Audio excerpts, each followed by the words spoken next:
Hello, everyone.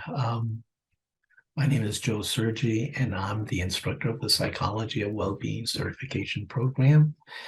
And this video will give you an idea, will give you sort of an introduction to the course. So we have a brochure that is posted on the website. And I will, in essence, take you through the brochure to help you understand and get a good feel for what the program is about and how, if you might be interested in getting certified. So I'm going to share the screen and see if I'm going to be able to post the video. The brochure. So share the screen two. Let's see. Okay. Hope you can see it. So we're looking at the Psychology of Wellbeing certification course, and it involves 6 learning modules. It's a self-paced course, meaning it's asynchronous. So you can take the course on your own pace. It's not a scheduled course where you have to show up and do this face to face, or in the context of Zoom. So it's not a scheduled course; it's a self-paced course. What the brochure does, it takes you through a bunch of things. Who are we? Why get certified? Who is the program for? What will you learn? How will the course be administered? Who is the course instructor, which is me? What is the cost?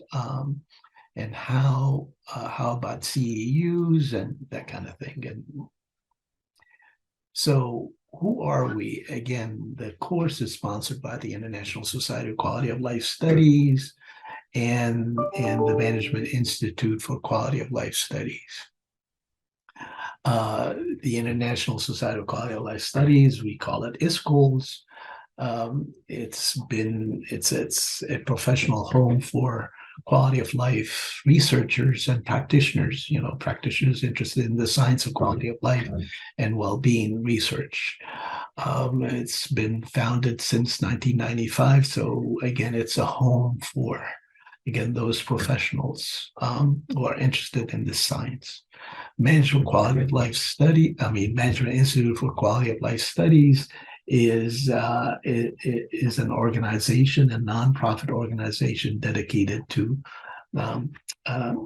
the dissemination of the science to various sectors of society. Going further down the brochure, why get certified? Well, the certification is provided by ISQLS.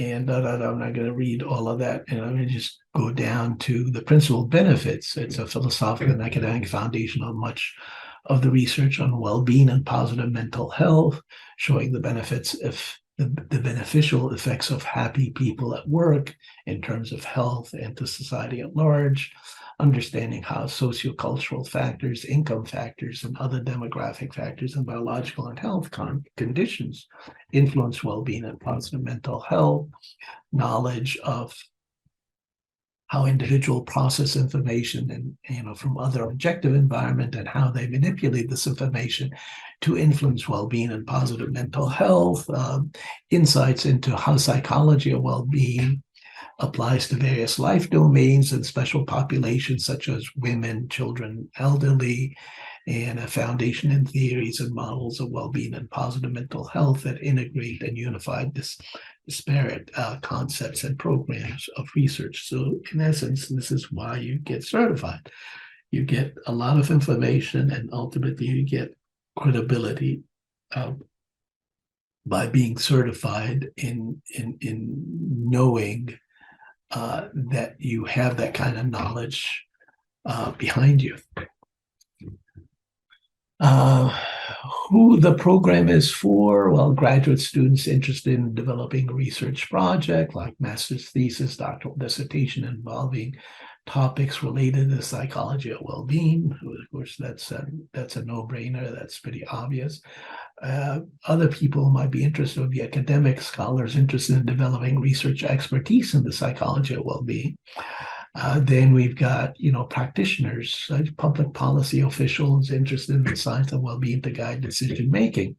And we have managers for profit and nonprofit organizations interested in applying the science of well-being to enhance employee and patron well-being.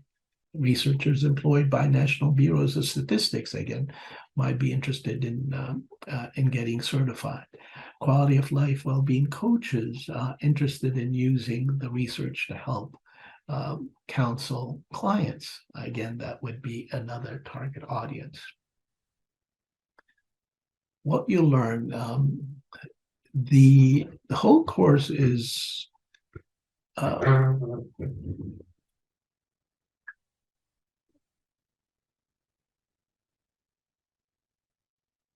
based on the book, this book, which is called The Psychological Quality of Life, and much of the information is divided in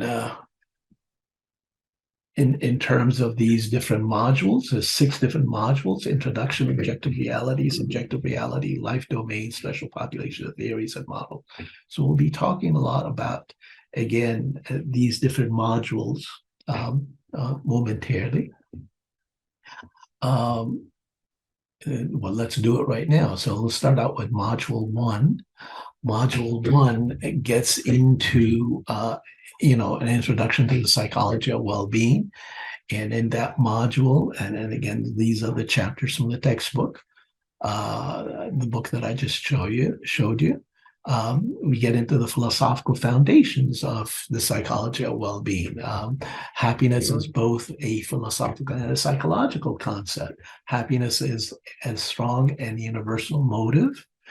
Psychological happiness. So again, there are 3 pillars of this, philosophical pillars.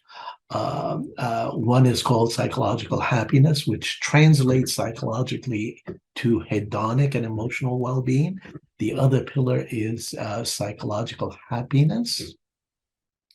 Well, no, I'm sorry. The second pillar is prudential happiness, which translates into life satisfaction, which is essentially the cognitive component of subjective well-being. And then the third pillar, philosophically speaking, again, is what we call perfectionist happiness. Sometimes we talk about it in terms of eudaimonia, again, translated in psychological terms in terms of psychological well-being. Then we get to discuss definitions and measures of subjective well-being from subjective and objective aspects of well-being, and differences between inputs versus outputs, inner versus outer aspects of well-being, happiness versus life satisfaction. Subjective well-being as an umbrella concept, and then some very specific models of well-being that gives you an understanding of the various dimensions of it, from the ontological model, the structural model, the hierarchical model.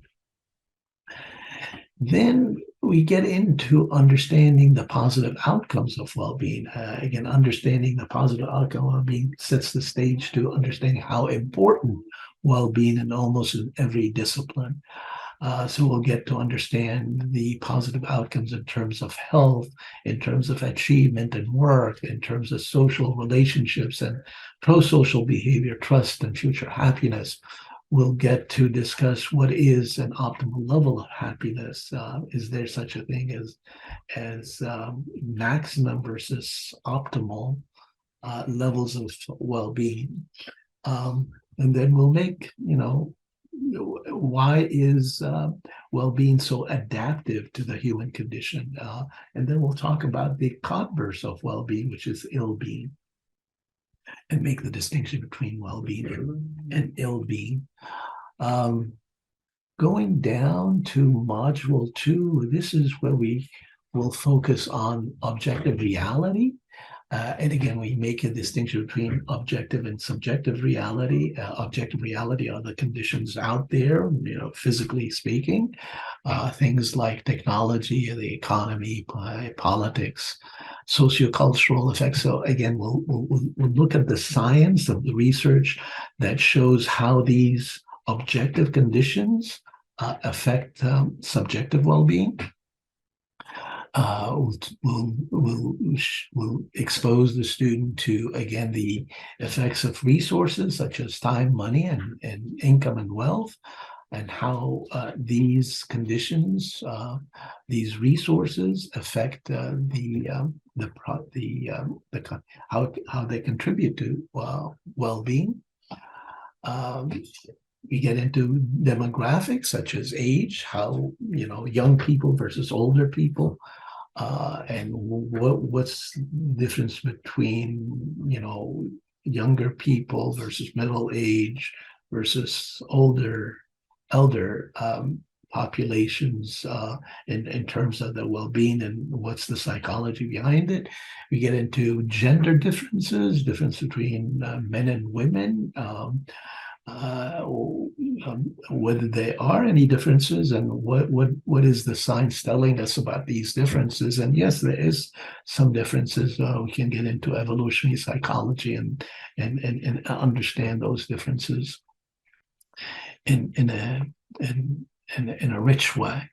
Marital status, difference between married women, not necessarily married people versus the non-married or unmarried, as in widowed, single, divorced, that kind of thing. Family composition and family life cycle, differences there. Ethnicity and minority status, again, differences in well-being and in terms of that particular category. Education, whether those people are more educated or likely to have higher levels of well-being versus those who are not educated. Again, we get into science, understand the science behind that, and so forth. We shift to talk about the effects of personal consumption activities and the effects of those types of activities on well-being. Then we get to discuss biology, the effects of biology, drugs, life events, and the environment on well-being. And again, a very interesting topic, and so much good research to inform us about how these things affect human well-being. Then we shift gear in module 3 to address subjective reality. And in that context, as you see from this slide, the book discusses a whole bunch of different things, from the effects of personality, the effects of affect and cognition, the effects of beliefs and values, the effects of goals, the effects of needs and need satisfaction, self-concept, social comparison. All of these are aspects of the subjective reality, and there's so much research that have been done on these things. So again, we'll expose those people who are going through the program about the research and the science related to the subjective reality related to those dimensions. Then we, again, in module 4, we focus on life domains. And what do we mean by life domains? Again, in our minds, things are segmented in terms of work life, family life, leisure life, spiritual life, and cultural life, and so forth. Things are segmented that way. And we tend to experience happiness or high levels of subjective well-being in the context of those life domains. We talk about those in terms of domain satisfaction. So in that context, we'll explore the dynamic the dynamics associated with how satisfaction in one domain kind of spills over on another domain, and all the different effects related to segmentation versus compensation and so forth. Then in that context, we'll expose the student to the research, dealing with specific life domains as work well-being, how work well-being contributes to positive mental health, for example, and other consequences of work well-being, predictors of work well-being, that kind of thing.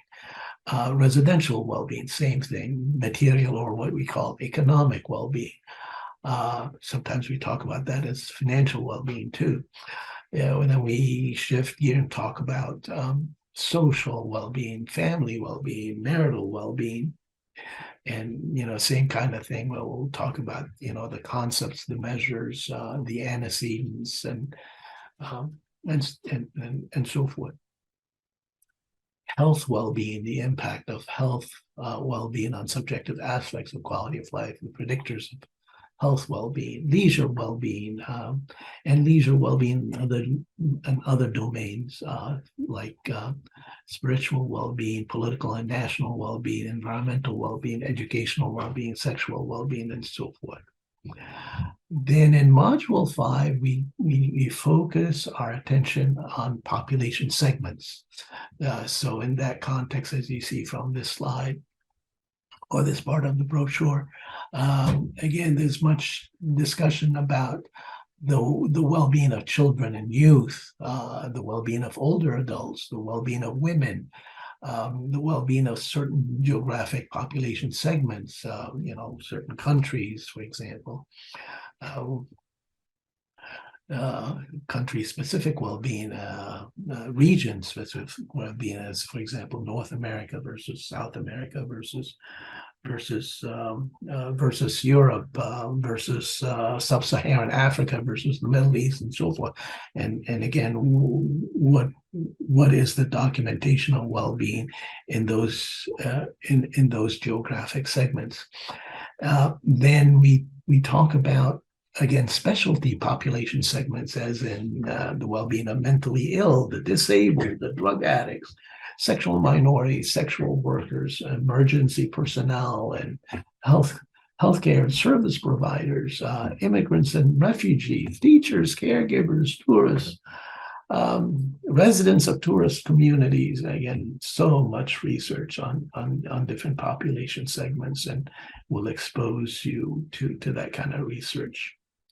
Then we end the program or the course by focusing on theories and models of well-being and positive mental health. These are essentially integrative models that put together, again, those concepts in theoretical frameworks that provide a sense of integration. So in that context, we've got livability theory, capability theory, stocks and flows, joyless economy, quality of the person plus the environment, homeostatically protected mood, quality of life equal happiness, life satisfaction, absence of ill-being. I'm sorry. The bidirectional spillover model, the psychology of personal projects, and the social ecology of flourishing, the psychology of quality of life, positive balance, hierarchical perspective. These are examples of integrative models, and they serve to give you a sense of integration, a sense of the whole. Then, last but not least, we'll end up discussing philosophy and public policy issues related to well-being. Public policy issues such as scholar and lay people believe subjective well-being is very important. Why? Again, get to discuss that. Current indicators are incomplete and insufficient. Subjective well-being is beneficial. Indicators of subjective well-being are easy and inexpensive to implement. And then again, kind of interesting, we'll wrap it up by talking about national accounts of well-being and positive mental health. And then why we need to broaden our view. Happiness maximization is not enough. shortfall of happiness research at the country level, need to conjoin subjective aspects of quality of life with objective conditions, conjoining personal happiness with objective macro level indicators of societal well-being and pluralism in science and philosophy, integrating philosophical and psychological perspectives, and all of these are needed, to help us, move the agenda ahead, to move the agenda and do a better job in promulgating the science of well-being. The course administration, some information about that. Again, we're going to be using the book, as I mentioned. This is the book, and it's called The Psychology of Quality of Life, Well-Being, Positive Mental Health. For those people who are taking the course, you can buy it for $54.99. This is US dollars. For the ebook, the ebook is $169. That's the original price, so that's a significant discount. And possibly you may be able to get a discount also, but I'm not sure at this point. If you want the hard copy book, the hard copy is pretty expensive because, as you can see, it's a thick book. How the course will be administered, in essence, it's a self-paced course. You read the text, the textbook, the different modules, and every module you get tested on it. And there's the videos for each chapter, each module. There are videos and lecture slides that would help you with your reading. And once you're ready to, once you feel comfortable with certain modules, then you would communicate with the instructor, meaning me, and you would tell me I'm ready to take the exam, and I would in essence send you a set of essay questions, and you would respond to those, and I will grade them, and using an A to F, A being excellent, F is a failing grade, and ultimately, cumulatively, you need to get at least a C- to pass the course and become certified. A little bit about myself. Again, my name is Joe Sergi. I'm a management psychologist by training. My PhD is from the University of Massachusetts. Got my PhD way back in 1979. As you can see, I'm now retired. I have an endowed professorship from Virginia Tech. It's called the Virginia Tech Real Estate Professor Emeritus of Marketing from Virginia Polytechnic Institute and State University. I'm also an extraordinary professor at the Workwell Research Unit at Northwest University in South Africa. Anyway, I have my own personal website. If you want to know a little bit more about my research publications, I've written many books on quality of life, much research over the many years. As you can get, I got a lot of gray hair. Okay. Course tuition. Okay, here if you're a member of ISCLS, ISCLS is the International Society for Quality of Life Studies, you can take the course for $700. If you're not an ISCLS member, you have to, in essence, the tuition is $900. So the benefits from taking a course and become certified is you have access to the lecture slides, access to the lecture videos, the discount from Springer to purchase the textbook that supports the course, direct communication with the instructor by email and video conferencing, certification upon demonstrated learning. So you get certified after that. You can take it alternatively. You can take it as an audit, and if you're an ISCL members, you get 50. In essence, the tuition would be $50. If you're not an ISCL members, it's $200. And the benefits, you get access to the lecture slides, the videos, and you get the discount to purchase the textbook. You can also get continuing education credits, for those people who are always, if you're a licensed professional and like counselors, life coaches, teachers, and so forth, always looking for continuing education credits in order to reinstate or renew your license or keep your license up to date.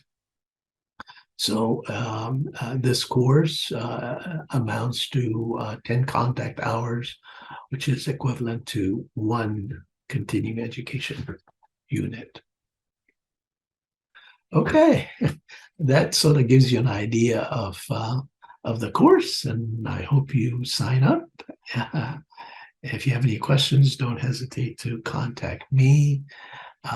My email address is Sirgy, SIRGY, at vt.edu. VT stands for Virginia Tech. V stands for Virginia. T stands for Tech. .edu. Okay, looking forward to hearing from you soon if you decide to sign up. Take care now. Bye-bye.